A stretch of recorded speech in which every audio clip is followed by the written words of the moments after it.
हनुमान चालीसा का पाठ कैसे करना चाहिए, कब करना चाहिए, क्या विधि विधान होना चाहिए, क्या भोग होना चाहिए, कितनी बार हनुमान चालीसा का पाठ करना चाहिए जिससे हनुमान चालीसा का फल आपको प्राप्त हो।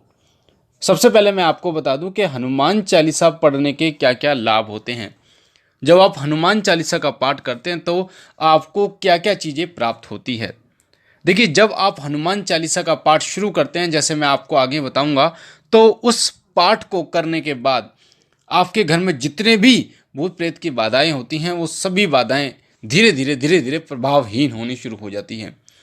प्रभावहीन का मतलब होता है कि उनमें जो शक्ति थी, जिस शक्ति से वो अपना प्रभाव दिखा रहे थे, नकारात्मक प्रभाव वो आपके ऊपर, आपके घर के ऊपर दिखा रहे थे, वो प्रभाव धीरे धीरे वो शून्य होना शुरू हो जाता है। और एक ऐसा समय भी आता है जब वो नकारात्मक शक्ति पूर्ण रूप से शक्तिहीन हो जाती है, यानी कि वो आपका किसी भी प्रकार से नुकसान नहीं कर पाती और फिर वो नष्ट हो जाती है। तो ये पहला फायदा होता है हनुमान चालीसा का निरंतर पाठ करने से, जो कि मैं आपको आगे बताऊंगा किस तरीके से। दूसरा फायदा ये होता है हनुमान चालीसा का पाठ उस समय बहुत बड़ा वरदान साबित होता है जब आपके तमाम रास्ते बंद हो जाते हैं, जब आपको कुछ दिखाई नहीं देता, जब आपके सारे रास्ते बंद हो जाते हैं, जब आप निराश हो जाते हैं, जब आपको ऐसा लगता है कि अब तो कुछ करने के लिए बचा ही नहीं है, काम धंधे बंद हो गए हैं, या लड़ाई झगड़ा इतना बढ़ चुका है, या घर में इतना कलह होने लगा, या बीमारियां घर से नहीं जा रही हैं, तो उस समय एक नया रास्ता वो खोलते हैं हनुमान चालीसा।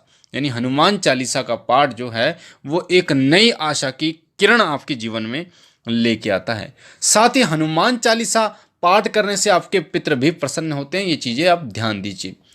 अगर पितृ दोष आपके घर में है और हनुमान चालीसा का पाठ आप कर रहे हैं, जो विधि मैं आपको बताऊंगा, तो आपके पितृ भी आपसे प्रसन्न होते हैं, आपके घर में सुख शांति होती है। साथ साथ में उनका पितृ दोष जो है वो धीरे धीरे वो भी समाप्त होना शुरू हो जाता है।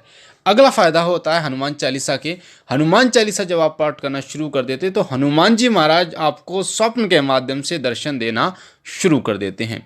कई बार आपको ऐसा लगेगा सिंदूरी मूर्ति आपको दिख रही है, कई बार आपको ऐसा स्वप्न के माध्यम से दिखेगा जैसे आप मूर्ति पर चोला चढ़ा रहे हैं, कई बार आपको ऐसा लगेगा कि आप भंडारा कर रहे हैं, कई बार आप हनुमान चालीसा पाठ कर रहे हैं, हनुमान जी की मूर्ति के सामने आपको ऐसा स्वप्न के माध्यम से दिखेगा। अगला क्या फ़ायदा होता है हनुमान चालीसा पढ़ने से? हनुमान चालीसा जब आप निरंतर पाठ करते हैं तो अध्यात्म मार्ग की तरफ आपका रुझान जो है वो बढ़ जाता है। हनुमान जी की असीम कृपा, साथ ही भगवान श्री राम की असीम कृपा के कारण अध्यात्म मार्ग में आप धीरे धीरे आप चलते चले जाते हैं और आपको एक सीढ़ी बनती चली जाती है जिससे आप एक सही रास्ते पर पहुंच पाते हैं। तो हनुमान चालीसा के जो प्रभाव हैं, जो फायदे हैं, वो अनगिनत हैं। तो अब मैं आपको बता देता हूँ हनुमान चालीसा का पाठ जो है आपको कैसे करना है, क्या विधि है, क्या विधान है। एक बात आपको मैं बता दूं कि बिना नियमों का पालन किए, बिना नियमों का पालन किए अगर आप किसी भी साधना करते हैं, कोई पाठ करते हैं, तो वो आपको फलदायी नहीं होता। जैसे उदाहरण के रूप में, जब आप किसी देवता की स्थापना करते हैं, जब आप किसी की चालीसा का पाठ करते हैं, जब आप किसी की चालीसा, सुंदरकांड या फिर मंत्र का जाप करते हैं, तो उसका मतलब होता है उस देवता का आप आवाहन कर रहे हैं। आवाहन मतलब वो देवता, उस देवता को आप एक तरीके से न्योता दे रहे हैं, बुलावा दे रहे हैं। तो वो देवता जो है जब आपके घर में प्रवेश करने के लिए आता है तो आप वो चीज़ें देखता है कि आपके नियम जो हैं वो होने चाहिए। यानी कि जैसे हनुमान जी महाराज जब आपके घर में आएंगे तो नकारात्मक शक्तियों को हटा देंगे, पर आपके घर में तामसिक चीज़ों का प्रयोग उस समय होना ही नहीं चाहिए। इस चीज़ का ध्यान रखना, तामसिक वस्तुओं का प्रयोग बिल्कुल भी नहीं होना चाहिए। उस घर में हनुमान जी बिल्कुल नहीं आते। आप कितनी हनुमान चालीसा का पाठ कर लो, कितना सुंदरकांड पाठ कर लो, कितना बजरंग बाण का पाठ कर लो, कितना हनुमान अष्टक का पाठ कर लो, कितना ही हनुमान साटिका का पाठ कर लो, कुछ भी आपको प्राप्त नहीं होगा जब तक आप नियमों से नहीं चलेंगे। तो पहला नियम होता है तामसिक चीज़ों का पूर्ण रूप से आपको परहेज करना होगा, तब जाके, क्योंकि हनुमान जी की सेवा आप कर रहे हैं तो उन्हीं के कदमों पर चलकर आपको उनकी सेवा प्राप्त होगी और श्री राम की कृपा भी आपको प्राप्त होगी। दूसरा नियम होता है, जब भी आप हनुमान चालीसा का पाठ करेंगे तो मंगलवार को तो कम से कम पूर्ण ब्रह्मचर्य आपको धारण करना है। आप वैसे आप और दिन आप मत कीजिए, पर मंगलवार के दिन और शनिवार हो सके तो और अच्छी बात है, आप ब्रह्मचर्य का पालन कीजिए, शारीरिक और मानसिक। अन्य दिनों में आपको मानसिक रूप से पूर्ण ब्रह्मचर्य का पालन करना है। किसी के भी प्रति आपको गंदे विचार, गलत विचार अपने दिमाग में नहीं लाने। अब बात करते हैं कि हनुमान चालीसा का पाठ आपको कैसे करना। देखिए, हनुमान चालीसा का पाठ आप शुरू कर सकते हैं शुक्ल पक्ष के मंगलवार को, या किसी भी मंगलवार को आप हनुमान चालीसा का पाठ शुरू कर सकते हैं।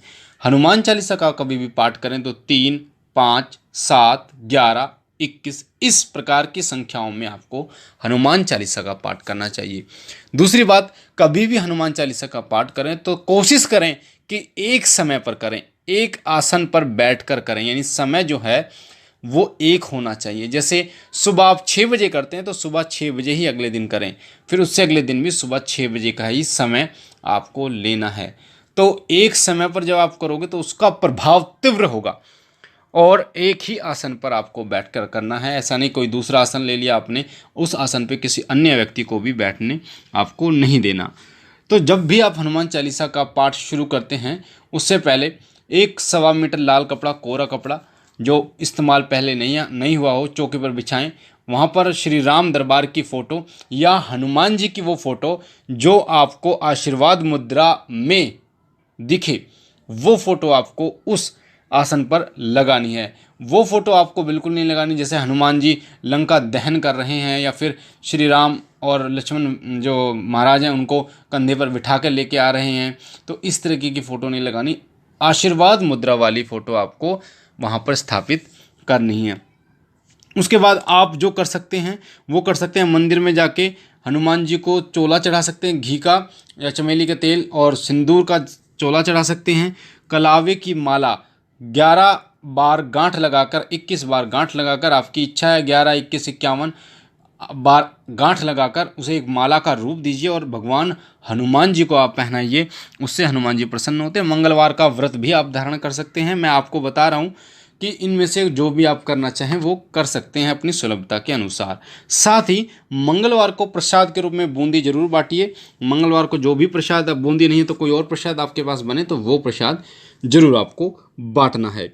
दूसरी बात, उस जो आपने चौकी लगाई उस पर देसी घी का, सीधे हाथ पर देसी घी का दीपक जलाना है। दीपक की बाती जो है वो कलावे की होनी चाहिए।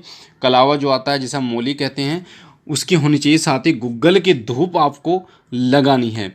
इसका पाठ अगर आप शाम को करोगे तो बहुत अच्छी बात होगी। सूर्य ढलने के बाद उसका रिजल्ट जो है वो बहुत जल्दी आपको मिलता है। उससे पहले मैं आपको बता दूं, एक माला आपको श्री राम जय राम जय जय राम, श्री राम जय राम जय जय राम, श्री राम जय राम जय जय राम, श्री राम जय जय राम जय जय राम, श्री राम जय राम जय जय राम, इसकी एक माला आपको करनी है। या फिर इसकी आप नहीं करते तो ओम राम रामाय नमः, ओम राम रामाय नमः, ओम राम रामाय नमः, ओम राम रामाय नमः।